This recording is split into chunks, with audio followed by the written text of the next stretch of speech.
Les grandes gueules. Tout sur les dessous de l'actu. Ici, l'actu rime avec liberté de ton sur Radio Espace. Tous les soirs, vous nous écoutez également sur Suite FM à partir de 18h. Mesdames et messieurs, un manifestant fauché par balle, plusieurs blessés, dont 2 au moins grièvement admis à l'hôpital. Triste bilan d'une journée agitée à Mandiana, à l'extrême est du pays. Sur place, la tension couvre toujours. La jeunesse de cette ville décidée à battre le pavé de nouveau pour dénoncer ce qu'elle appelle les promesses trompeuses du pouvoir d'Alpha Condé. Vague de réactions indignées dans l'opinion pour condamner ce énième cas de bavure. Alors, question, il le dit Titi, qu'est-ce sait-on des circonstances de cette bavure militaire? Qui a donné l'ordre aux militaires d'intervenir et quelles dispositions prises pour éviter donc le pire à Mandiana?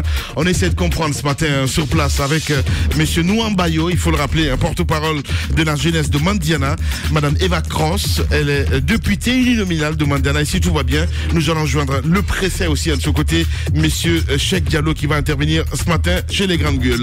Vous continuez à réagir un peu plus tard. On va essayer de faire lecture de quelques messages. Moussa Moïse, on parle de transactions d'or, une société dans le viseur de la gendarmerie. Moussa Moïse, là. Elle s'appelle Sokami et le propriétaire de cette société, le directeur, il s'appelle Aboubakar Diallo. Aboubakar Diallo. Oui. Alors, actuellement, entre les mailles de la gendarmerie, oui, et j'ajouterai LH pour faire un peu de différence. Sinon, c'est Aboubakar Diallo. Alors, il est aujourd'hui entre les mains de la brigade de recherche de Kipé. C'est cette brigade qui tient le bon bout donc, de cette enquête. Le dossier est donc à ce niveau. Et il se trouve que c'est une société qui est apparemment légalement installée, qui répond à certaines normes liées donc à ce genre de commerce en général, parce que la société ne fait pas que dans l'or, elle intervient aussi dans plusieurs domaines, dans la plantation, dans l'anacarde et bien d'autres activités. Alors, que se passe-t-il? Pour l'heure, le dossier est en train d'être instruit. Mais il se trouve qu'il est très difficile de trouver des gens qui acceptent de parler de ce monsieur et qui acceptent de parler de la Sokami. J'ai comme l'impression qu'il s'agit d'un géant qui a des embranchements un peu partout, qui a ses tentacules partout, un monstre financier, entre guillemets. Parce que, compte tenu du fait, c'est vrai que le commandant Kouyaté n'a pas voulu se prêter à mes questions, n'a pas voulu me donner d'informations, mais j'ai des sources sûres qui me disent qu'il est sous pression. La brigade de recherche d'équipe est sous pression, mais aussi ces éléments, les éléments du commandant Kouyaté sont également sous pression parce que tout simplement, il leur a été demandé de relâcher purement et simplement ce monsieur donc qui est actuellement à garde à vue. Alors, Sokami a plusieurs branches, mais c'est dans le domaine de l'or que nous avons cherché à fouiner. C'est juste un jet que je ferai aujourd'hui, nous reviendrons là-dessus. Les grandes gueules. Donc c'est une société, selon mes informations, qui est bien enregistrée du côté qui a ce document avec la Banque centrale, qui livre, quand il y a des commandes d'or, qui livre les premières commandes. C'est-à-dire que vous êtes monsieur X, vous passez une commande de 13 kilos d'or, la société vous livre ces 13 kilos d'or, et vous demande si vous en voulez d'autres. Eh bien, vous pouvez, ayant été bien reconforté par cette première livraison, vous pouvez passer une autre commande plus grande de 50 kilos ou 60 kilos d'or. Eh bien, quand vous le faites, la société vous explique, selon mes informations, que fractionner les commandes augmenterait les frais à l'exportation. Donc, du coup, il serait mieux de faire une commande globale, donc de le grouper pour que les frais soient minimisés. Eh bien, lorsque vous faites cela, que vous envoyez toute l'avance et que l'argent est perçu, ben, c'est en ce moment que on vous gère à l'usure. C'est-à-dire que vous allez faire des pieds et des mains pour entrer en possession de l'autre commande passée, mais il n'en sera absolument rien. Au moment où je vous parle, il y a quand même des investisseurs qui ont eu confiance à la Guinée, qui ont eu confiance aux différentes réformes, cette balbutiante qui ont été menées dans le domaine des mines, qui sont logés du côté de Sheraton, l'hôtel Sheraton, depuis un peu plus de 8 mois. Ils attendent que la commande passée, l'argent payé, que la commande donc soit honorée par la société Sokami. Ils sont du côté de... Il n'y a pas que ces expatriés-là. Donc, les transactions de ce genre, dans un mécanisme aussi trouble que sombre, ben, ces transactions tournent autour de 7 millions de dollars Et donc, à ce jour, il y a les 7 millions de dollars. Eh bien, moi, j'ai quelques questions que je pose aujourd'hui. Si une telle société intervient dans le domaine de l'or et qu'il y a une première plainte, une deuxième plainte, et que ça devient assez récurrent avec des investisseurs qui ont perdu foi en la Guinée, eh bien, pourquoi les autorités qui ont délivré des documents attestant que la société est légalement installée, opère légalement sur le territoire national, pourquoi ces différentes directions de l'État, pourquoi ces agences de l'État n'ont pas purement et simplement arrêté l'activité de la dite société? C'est la première question que je me pose. Parce que ça m'amène à me reconforter à l'idée que la société ou le président bénéficie d'une énorme couverture, d'un énorme soutien. Je ne vais pas donner de nom, mais des responsables de l'État, de hauts commis de l'État ont passé des coups de fil pour que ce monsieur soit purement et simplement relâché. Il avait été d'abord confié ce dossier à une direction d'investigation de la place. Une première convocation aurait été adressée à El Hadj pour qu'il puisse répondre. Il a nargué cette convocation. Il n'a pas répondu à cette direction d'investigation qui est sur place et qui est au courant du dossier. Donc c'est une patate chaude que la brigade de recherche de Kipé a accepté donc de recevoir. Alors, il n'a pas confirmé cette, mais j'ai cette source d'information. Il a été proposé au commandant Kouyaté, pas moins d'une maison, duplex, avec de l'argent, pour que simplement il puisse clore ce dossier et passer à autre chose. Moi, j'aimerais lancer la lettre aujourd'hui. Vous n'êtes plus en train de gérer un dossier entre les quatre murs. La presse est au courant. Nous n'accusons personne, mais nous voulons voir le bout du tunnel dans ce dossier-là. Le haut commandant de la gendarmerie, heureusement, a apporté tout son soutien à la brigade de recherche de Kipé, mais également le ministère de la Justice, le procureur, veille au grain par rapport à ce dossier. Eh bien, certains hauts gradés qui sont derrière cette machination, certains hauts commis de l'État qui sont aussi derrière ce dossier, ben, ne doivent pas prospérer, ne doivent pas permettre donc à cette histoire d'être classée de la sorte. Ouais. Il faut qu'on comprenne pourquoi cette société a pu agir pendant toutes ces années et comment la Guinée va réussir à redorer son blason en mettant quand même dans des conditions acceptables ces investisseurs qui sont là et qui n'attendent que leur commande. Je reviendrai amplement. Question, mais non, tu ne vas pas t'en sortir comme ça. Hein? Non, allez-y. Non.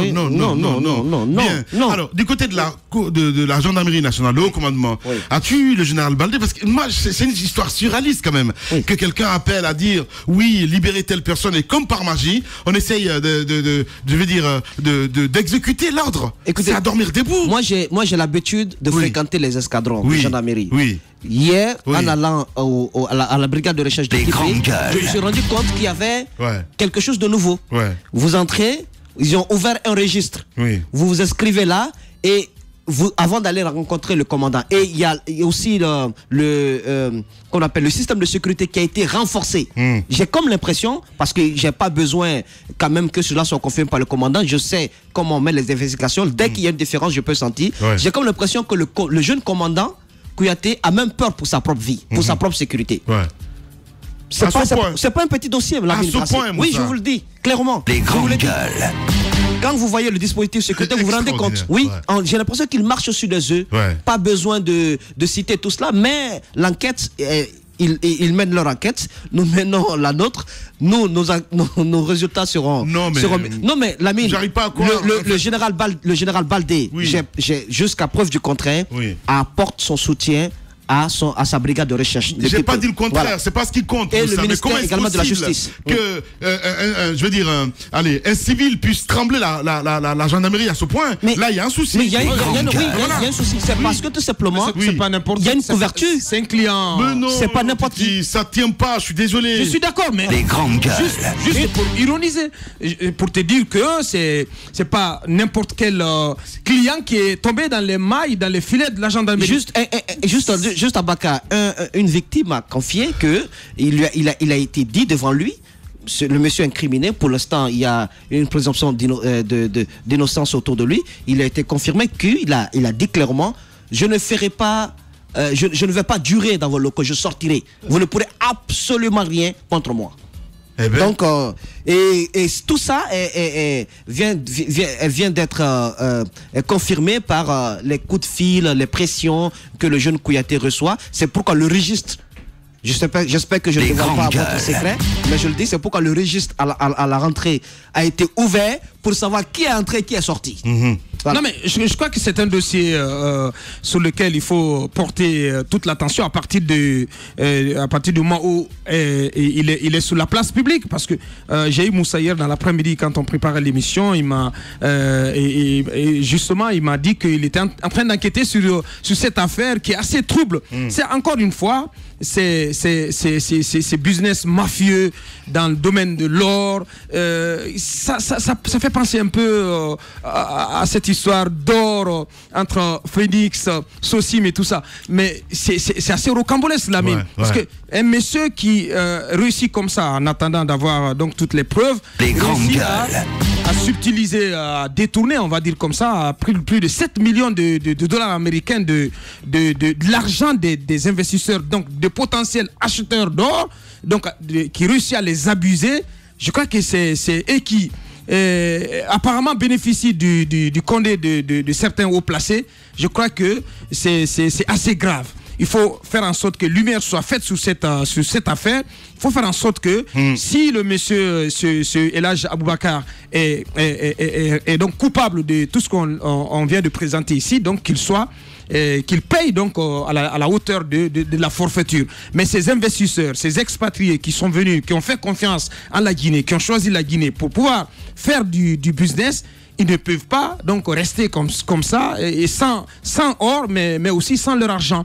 Il faut faire quelque chose pour ne pas, parce que c'est l'image de la Guinée qui est en jeu. Donc, les autorités, les services de sécurité, les services de renseignement, tout le monde doit se mobiliser, mais il faut éviter de faire pression sur cette brigade de recherche pour donc étouffer l'affaire dans l'œuf. Il faut que lumière soit complètement apportée sur ce dossier. Abasourdi, je vais le dire comme ça parce que connaissant le général Baldé quand même, à dire qu'il y a des pressions comme ça, mais franchement, j'ai l'impression de vivre un film là, en fait, Tamba. C'est pas un film. Je suis désolé, mais non. L'ami quand ne même. Ne me dis pas que tu n'es Qui pas... peut être ce citoyen aussi puissant? Non, mais c'est même le principe. C'est même comme ça que ça fonctionne depuis que ça existe en Guinée. D'ailleurs, la corruption, c'est toujours comme ça. Il y a celui qui met la main à la pâte, il y a celui qui protège. C'est tout un système qui est mis en place pour sécuriser le vol, pour sécuriser tout ce dont on est en train de parler. On parle quand même de 7 millions de dollars. Pour moi, en tout cas, c'est beaucoup d'argent. Et dans cette logique, on comprend très parfaitement que le monsieur qui viennent, et d'ailleurs ce n'est pas la première fois que un homme ici en République de Guinée dise à la gendarmerie: écoutez, vous fatiguez, je vais sortir de là d'un moment à l'autre. Il nargue la gendarmerie nationale. Il le dit très clairement: certes, j'ai votre argent, mais je ne vais pas y passer quelques heures. Et ensuite, ce sont des appels qui continuent, ça se matérialise. D'un moment à l'autre, ce monsieur, il va bien sortir. J'ai envie de dire, Moussa, on fait certes ces dénonciations, mais au bout d'un certain moment, ce monsieur, il sortira. Même si le général Baldé s'y est impliqué, attendons de voir ce qui va se passer par la suite, parce que oui, nous sommes dans un pays où l'exécutif interfère souvent dans des questions liées à la justice. Je ne suis pas en train de dire que El Hadj Aboubakar Diallo non, je ne dis pas qu'Aboubacar Diallo a des entrées jusqu'à Sékou Touréa, mais c'est bien possible, c'est bien possible qu'à un certain moment, ce monsieur, il se soustrait tout simplement de la machine qui désormais lui demande des comptes. Mais encore une fois, il faut le dire, d'or en or. Vous savez, on parle de l'or. Depuis un certain moment, en tout cas depuis cette rentrée, on parle tous les jours d'or. La République de l'or. On va en parler à un certain moment. Et à la fin, ça va devenir comme toujours un jeu. Parce qu'il n'y a pas de réponse derrière. Et c'est à ce moment-là que l'on demande à l'État et au Premier ministre qui dit que l'autorité de l'État revient. C'est à ce moment qu'on leur demande de se lever et de faire des actions. Mais au lieu de prendre ces dénonciations, comme l'autre l'a dit, ça procédait plus d'une intention de nuire que d'informer, plutôt que de prendre les choses comme ça. Non, Lamine, sérieusement. Ben, bien sûr. Il faut plutôt saisir cette dénonciation comme une alerte. Une alerte qui doit orienter l'action. Plutôt que de dire: ah oui, c'est des bavards de tous les matins. Il faut plutôt chercher à comprendre ce qui est en train de se faire. D'ailleurs, ils l'ont compris. Et c'est d'ailleurs pourquoi ces appels sont en train de fuser. Attendons de voir la libération du monsieur. Allez, Tamba. Franchement, je pense que le général Baldé, en tout cas, du côté du haut commandement de la gendarmerie, on doit se faire voir. Il faut qu'on entende le porte-parole de ce côté. C'est très important, madame. Non, mais je ne sais pas pourquoi vous vous étonnez de la pression que subit la gendarmerie, la mine. Je vous dis que c'est un problème de tous les jours. Moi, je fais de l'accompagnement à certaines victimes. Je sais ce qui se passe. La pression que subissent les forces de sécurité, les OPJ, quand il y a un dossier dans leur bureau. Le plus souvent, il y a des gens qui n'hésitent pas à mettre le paquet. À plus forte raison, les gros hommes d'affaires qui font de grosses transactions, ils votent carrément un budget pour huiler la machine de la corruption. Les grandes gueules. Carrément, ils ont ce budget-là parce qu'ils savent qu'ils arriveront à un moment donné, ils seront coincés et ils ont leur lobby. Ils ont leur lobby, ils ont leurs relations qui permettent de débloquer certaines situations. Ne vous étonnez pas, c'est un phénomène qui existe en Guinée. Ça peut être côté social, tout comme ça peut être cette grosse corruption, des manipulations qui peuvent aller. Une personne, par exemple, qui a de fortes relations ancrées, par exemple, jusqu'au palais Séroutouria, dans certains départements ministériels, cette personne vous dira, même quand vous l'arrêtez, c'est des gens qui généralement qui n'ont pas peur, parce qu'ils savent que oui, ils ont des relations, des gens qui peuvent appeler de gros bonnets. Quelquefois, c'est des responsables même de ces gens qui mènent l'enquête qui les appellent pour leur dire, non, laissez tomber le dossier. Donc, ne vous étonnez pas que vraiment qu'on mette la pression. Ici, on met la pression à tous les niveaux. Au niveau de la justice, au niveau de ces OPJ-là, à tous les niveaux.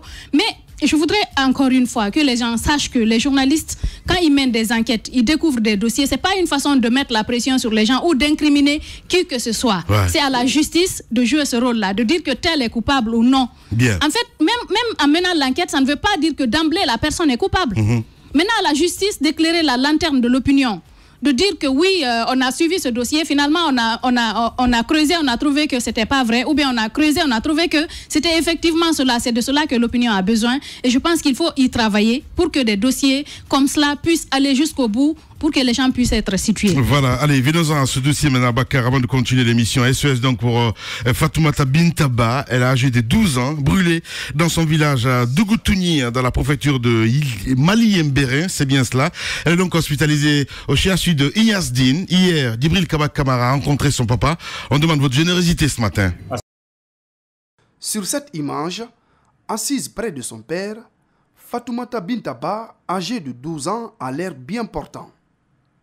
Mais derrière cette image se cache une souffrance liée à une brûlure survenue il y a 6 mois dans un village de Mali-Mbérin. Ses cuisses, ses mains et sa partie intime sont sérieusement affectées.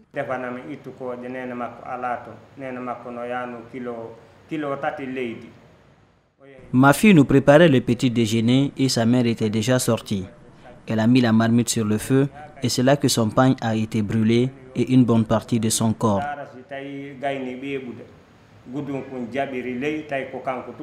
La fille est actuellement admise à l'hôpital Inyasdine où elle suit des soins. Mais son traitement nécessite des moyens que ses parents n'ont pas.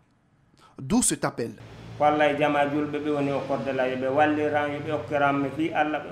C'est grâce à certaines personnes de bonne volonté que j'arrive à m'en sortir avec ma fille. J'invite tout le monde, y compris le gouvernement, à m'aider pour que ma fille soit opérée, afin qu'elle recouvre sa santé. Fatoumata Bintaba a besoin d'aide pour subir une opération qui nécessiterait 20 millions de francs guinéens selon les médecins. Au besoin, joindre ce numéro 622 98 77 97. Un peu plus tard dans cette émission, dans la deuxième partie, on va longuement parler évidemment de ce drame du côté de Mandiana, un manifestant fauché par balle, plusieurs blessés, dont 2 au moins grièvement admis à l'hôpital. Triste bilan d'une journée agitée à Mandiana, à l'extrême est du pays. Et sur place, la tension couvre toujours. Il le dit Titi, la jeunesse de cette ville, décidée à battre le pavé de nouveau pour dénoncer ce qu'elle appelle les promesses trompeuses du pouvoir d'Alpha Condé. Vague de réaction réaction ce matin chez nous. Entre autres, Nouan Bayo, porte-parole donc de la jeunesse de Mandiana. Nous allons l'appeler ce matin dans cette émission. Eva Cross, députée uninominale. Si tout va bien, le préfet aussi va s'exprimer chez les grandes gueules. Des réactions des auditeurs avant de partir avec la pause. Donc on a cet auditeur qui nous écrit MC Diallo depuis Kindia. La Guinée ne va jamais réussir avec les États que je vois en Guinée, le contraire des autres pays. Je comprends pas. L'homme de la vérité. Bonjour les GG. M. Alpha Condé a trahi le peuple car on espérait et à une justice pour lutter donc contre l'impunité, le détournement, la gabégie et la corruption. Corot doit être sanctionné par le peuple en votant. À cet autre qui nous écrit bonjour, c'est Mamadi Karfamouri Yakaba. Dieu finira à donner raison à ceux qui ont celui à qui le droit, voilà, car ceux qui disaient hier que le port fut vendu par Braque reconnaissent aujourd'hui que le port a des insuffisances pour de grands navires puissent accoster, raison pour laquelle le terminal conventionnel fut donné à Al-Barak, Vive Fama, Alpha Condé pour une Guinée forte. Merci à vous tous à l'international. Sinon on a ce autre aussi qui dit les vrais soldats. Je vais vous parler de l'insécurité. Plus de 1557 soldats bien formés par l'armée et abandonnés par le gouvernement après une formation de 3 ans à Keilaya, c'est bien ça, à Kalia, du côté de Kissidougou.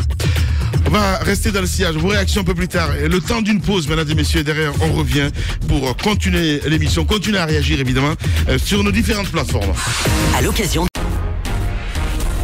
Véritable success story de la radio Espace Guinée, les grandes gueules, détentrices des meilleurs scores radio en Guinée, de la meilleure émission talk show, a donné le créneau horaire du départ au bureau et du retour à la maison, récoltant depuis des années consécutives le titre d'émission la plus écoutée en Guinée, toutes catégories confondues.